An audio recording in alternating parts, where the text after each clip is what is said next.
meuf, c'est moi. Je suis devant chez toi. Est-ce que tu peux m'ouvrir là, s'il te plaît? Ouais, vas-y, meuf, j'arrive.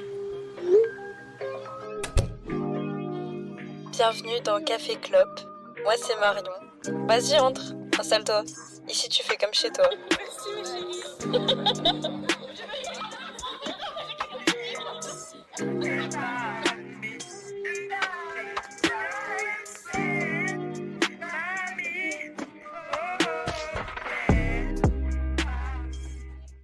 Salut à toi, j'espère que tu vas bien. Bienvenue dans ce nouvel épisode de Café Clope. Alors, je suis extrêmement désolée pour commencer, pour mon absence ces derniers temps. Je devais faire des podcasts toutes les 2 semaines, mais en fait, j'ai été prise dans une énorme période de stress et de galère, que ce soit galère administrative, financière, d'organisation, avec le travail en plus. J'ai été surchargée et je me suis dit que faire un podcast dans cette période-là, déjà, ça allait pas être bénéfique pour personne. Enfin, ça allait être bénéfique pour personne. Ni pour moi parce que j'étais surchargée, ni pour vous parce que c'est pas agréable d'entendre quelqu'un qui est stressé et j'aurais pas été efficace. Donc voilà, aujourd'hui on se retrouve avec un peu de retard pour parler d'un sujet sur lequel j'ai beaucoup évolué dernièrement. Enfin, je viens de constater mon évolution et mes progrès sur ce sujet-là. C'est la gestion de la frustration, la gestion de la déception, la gestion du stress, la gestion de toutes les émotions désagréables qui vont avec le fait de ne pas contrôler une situation. Et que cette situation ne se passe pas comme on aimerait qu'elle se passe. J'ai constaté mes progrès là récemment parce que, en plus de toutes les galères que j'avais, les soucis que j'avais dans ma tête, enfin les prises de tête, les charges mentales quoi que j'avais, je sais pas m'exprimer, c'est horrible. Malgré tout ça, en plus de tout ça, quand je suis partie en Espagne la semaine dernière avec mes copains, au moment de partir, de rentrer en France, je me rends compte que j'ai perdu mon portefeuille. Alors, comment dire, à ce moment-là, je me dis comment je vais faire. Il y a mon permis, il y a ma carte d'identité, il y a ma carte vitale, il y a ma carte bancaire, il y a ma carte étudiante, il y a de l'argent. Comment je vais faire? Bref. À ce moment-là, alors j'aurais pu réagir de toutes les façons possibles. Être énervée, être dans l'injustice. Pourquoi ça m'arrive à moi? Comment je vais faire? De toute façon, moi, il m'arrive toujours que des merdes. De toute façon, nanana. Et bizarrement, bon, j'ai eu vite fait ces pensées-là qui m'ont traversée, mais la pensée qui a prédominé, c'est ok, c'est pas grave. Personne n'est mort. C'est pas grave, c'est juste embêtant. Et à ce moment-là, ma copine Adèle, elle me regarde, elle me dit « Mais comment tu fais, Marion ?» Moi, j'aurais pleuré, mais je me serais effondrée, j'aurais pété un câble, en fait. Et du coup, oui, ce qui fait qu'on est parti, on est rentré en France, j'avais pas mon portefeuille. Aujourd'hui, ce problème-là n'est plus un problème parce que j'ai contacté une boîte de nuit dans laquelle on était allé et en fait, c'est eux qui l'ont, donc on va se débrouiller pour qu'ils me l'envoient par la poste. Donc tout va bien aujourd'hui, mais je suis quand même partie rentrer en France en me disant « Bon, j'ai plus mes papiers, je sais pas où ils sont. » Et voilà, quoi. Bref, tout ça pour dire qu'à ce moment-là, j'ai compris que j'avais passé une étape dans ma gestion de tout ce que je contrôle pas. Dans ma façon de vivre tout ce que je contrôle pas et ma façon d'accepter les situations désagréables. Alors, autant te dire que moi, avant, j'étais une personne hyper impatiente. J'étais une personne stressée, limite stressante. Fallait tout avoir vite. Fallait tout faire vite, fallait que ça se passe comme je veux, parce que dès que ça se passait pas comme je voulais, je pleurais, je stressais, je déprimais, mais que ce soit relationnellement, que ce soit juste concrètement dans ma vie, quoi, peu importe les domaines, dès que ça se passait pas comme je voulais, c'était un sentiment indescriptible, quoi, c'était une frustration, mais extrême, quoi. Et voilà, quoi.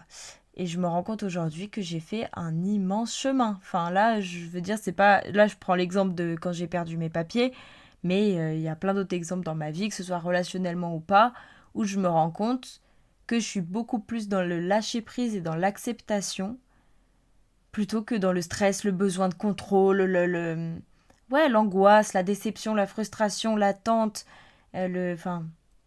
ouais, je me sens beaucoup plus en paix face à n'importe quelle situation qui peut m'arriver.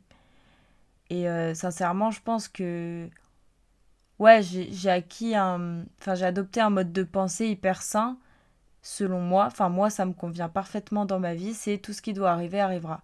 D'ailleurs, j'aimerais bien me faire un tatouage en rapport avec cette phrase parce que ça guide littéralement toute ma vie. Je ferai peut-être un podcast complet sur ça, je ne sais pas. Mais ouais, pour moi, tout ce qui doit arriver arrivera, et tout ce qui ne doit pas arriver n'arrivera pas aussi, hein. Ça se vaut aussi. Et dans tous les cas, en fait, je pars du principe que si cette situation-là, je peux pas la contrôler, bah faut que je fasse au mieux pour que, dans tous les cas, la situation sera la même. La situation, je peux pas la contrôler, je peux rien y faire, c'est comme ça. Donc qu'est-ce que je peux faire pour bien la vivre? Enfin, pour la vivre au mieux. Péter un câble, pleurer, être stressé, angoissé, ça n'avancera pas. Ça fera rien avancer, je veux dire. Ça changera pas la situation. Alors qu'au au final, être calme, essayer de gérer au mieux, bah le problème restera le même dans tous les cas, juste moi je me sentirai mieux en fait.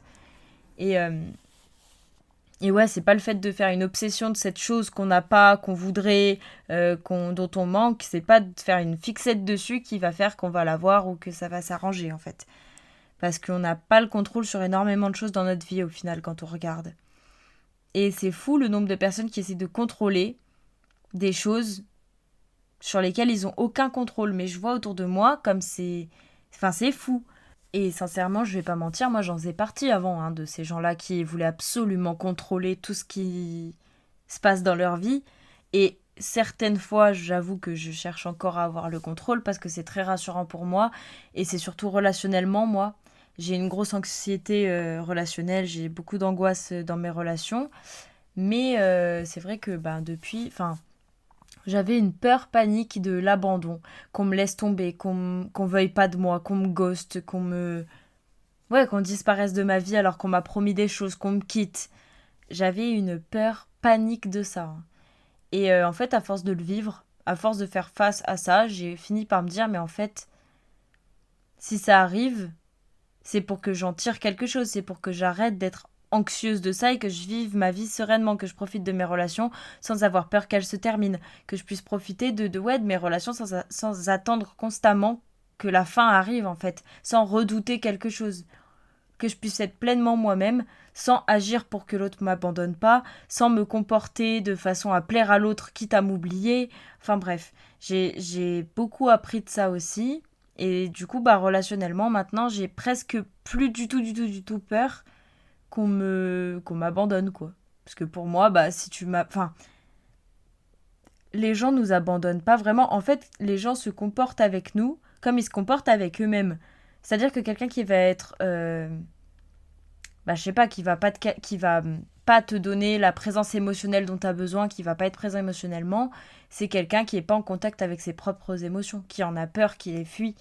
Et je me rends compte, du coup, à chaque déception que j'ai pu avoir relationnellement, que c'est pas tant un miroir de moi, c'est une opportunité pour moi, du coup, de travailler sur ce qui me fait mal, mais c'est surtout un reflet de cette personne. Et ça m'aide à 2 millions de pourcents à passer à autre chose très vite. Je me dis, bah en fait, non, c'est juste lui qui était paumé, ou elle qui... Enfin bref, je lâche prise complètement sur la situation, parce que dans tous les cas, je le contrôle pas. Si la personne va arrêter de me parler, je vais rien y faire, je peux rien y faire, et peu importe ce que je fais, ça changera rien, c'est sa décision. Et limite, ça marchera encore moins de supplier la personne que de la laisser partir. Enfin, ça changera rien, ce sera plus douloureux pour moi, c'est tout. Et bref, du coup, j'ai une grosse capacité maintenant à accepter les choses parce que j'ai dû passer par accepter énormément de choses difficiles dans ma vie parce que lutter, c'est plus difficile que d'accepter. Bah alors des fois, c'est plus évident, c'est quelque chose qu'on a plus en réflexe de lutter. Mais accepter, ça rend tout tellement plus simple. Et, et pour moi, ouais, la phrase ce qui doit arriver arrivera et ce qui ne doit pas arriver n'arrivera pas guide littéralement ma vie et m'empêche d'avoir des frustrations excessives et des... Ouais, ça évite que je souffre de chaque situation qui m'arrive et que je contrôle pas. Et ça me permet d'être beaucoup plus proche de la paix que certaines personnes autour de moi. Et je pense que c'est hyper intéressant cette façon de penser. Je pense qu'il faudrait s'y pencher encore plus. Là, moi, dans ce podcast, j'en parle parce que je trouve que c'est quelque chose d'hyper important, hein. C'est quelque chose qu'il faut apprendre à faire dans sa vie pour être en paix, autant quand on vit quelque chose de difficile avec quelqu'un que soi-même, avec soi-même, en fait. Ça permet d'être... ça permet une force mentale. Je trouve que le pouvoir de l'acceptation, c'est quelque chose qui rend fort. Et chacun devrait travailler cette capacité-là, parce que quand tu arrives à accepter les choses, il n'y a plus rien qui t'impacte tellement, genre. Je sais pas comment expliquer, mais tu vis tellement plus dans la paix, quoi. Et ouais. Enfin bref, j'ai pas grand-chose à dire en vrai. Je voulais juste partager ma vision des choses parce que je vois à quel point ça a porté ses fruits sur moi. Là, je vois à quel point je suis passée de la fille angoissée de tout, qui a peur de vivre limite, à quelqu'un qui accepte et qui justement, qui continue de vivre et qui continue de sourire et de respirer malgré les coups durs et qui se noie pas dans le stress, dans l'angoisse, dans la frustration, qui va pas pleurer pendant des semaines, pendant des jours pour quelqu'un qui lui a même pas donné l'heure, qui va pas... Enfin, j'arrête d'attendre les gens pour faire des choses. Et c'est censé être normal, et il y a plein de gens chez qui c'est normal ça, mais je vous assure qu'il y en a d'autres chez qui c'est absolument inconcevable de vivre pour soi, de... Enfin ouais, de vivre sereinement, de plus être impacté par ce qu'on contrôle pas, alors que ça change absolument tout. Enfin bref, je voulais juste partager ça, parce que pour moi c'est important, et je pense que dans les moments où on est plongé dans le stress, c'est important de se rappeler qu'en fait, il faut juste faire au mieux pour que nous, on se sente bien dans cette situation. Si c'est quelque chose, il faut se poser la question, est-ce que je peux le contrôler? Ou au contraire, est-ce que ce que je peux contrôler, c'est juste ma façon d'y répondre? Et là, vous aurez directement la réponse. La plupart du temps, quand ça vous fait souffrir, c'est quelque chose que vous ne contrôlez pas. Et la seule chose sur laquelle vous avez le contrôle, c'est votre réaction. Les pensées qui tournent dans votre tête à ce moment-là. Et souvent, c'est pas des choses cool. Donc c'est ça que tu dois contrôler. C'est ça que tu dois travailler, en fait, pour vivre en paix. Et pour que peu importe ce qui arrive dans ta vie, tu sois fort et ça te passe au-dessus, quoi. Et je te promets que ça marche, et je te promets que ça porte ses fruits, quoi. Et c'est à force de s'exercer que ça marche. Ça arrive pas du jour au lendemain comme ça. Mais petit à petit, dans chaque coup dur, si t'apprends à te dire, ok, c'est pas grave, personne n'est mort, genre c'est pas un truc, c'est pas grave, ça devait se passer pour que j'apprenne sur telle chose, parce que j'avais du mal à gérer telle situation. J'accepte et genre ça va passer. Et quand t'arrives à te dire ça, que ça arrive pour une raison, que c'est voulu et que derrière tu trouves la raison, bah tu travailles sur toi en plus et du coup t'es même plus focus sur ce truc désagréable, t'es focus sur toi, sur ta réaction à ce problème, et ça change absolument toute la perspective. Voilà, donc si t'es dans une période compliquée, que tu ne sais pas, tu n'arrives pas à gérer, dis-toi que si ça doit arriver comme ça dans ta vie, c'est pour une raison, et ne lutte pas. N'essaye pas de tout faire pour que ce soit pas le cas. N'essaye pas de te torturer l'esprit à comprendre pourquoi ça s'est passé comme ça et machin. Accepte déjà la situation, dis-toi ok, c'est comme ça et ça sera pas autrement. Le problème, j'ai pas le contrôle dessus. Et en attendant, moi je vais voir dans ma mentalité qu'est-ce que je peux modifier, qu'est-ce que je peux changer pour bien le vivre. Et là, tu vas voir que toute ta vie, elle va prendre une dimension différente. Et si c'est quelque chose, la frustration de ne pas avoir quelque chose, plutôt que d'avoir un coup dur ou quoi. Par exemple, si tu veux quelque chose très fort et que tu ne l'as pas et que tu es frustré, bah dis-toi que pareil, ce qui doit pas t'arriver, ça ne t'arrivera pas. Même si c'est quelque chose que tu veux très très très très très fort, si ça ne t'est pas destiné, ça ne t'arrivera pas. Et dis-toi que parfois, enfin moi ce que je me dis, c'est que je suis tellement reconnaissante de ne pas avoir eu ce que je voulais à certains moments de ma vie, parce qu'aujourd'hui, j'ai mieux. Aujourd'hui, j'ai eu 1000 fois mieux. Et si j'étais restée à ce que je voulais avant, bah je serais tellement plus bas que je suis aujourd'hui.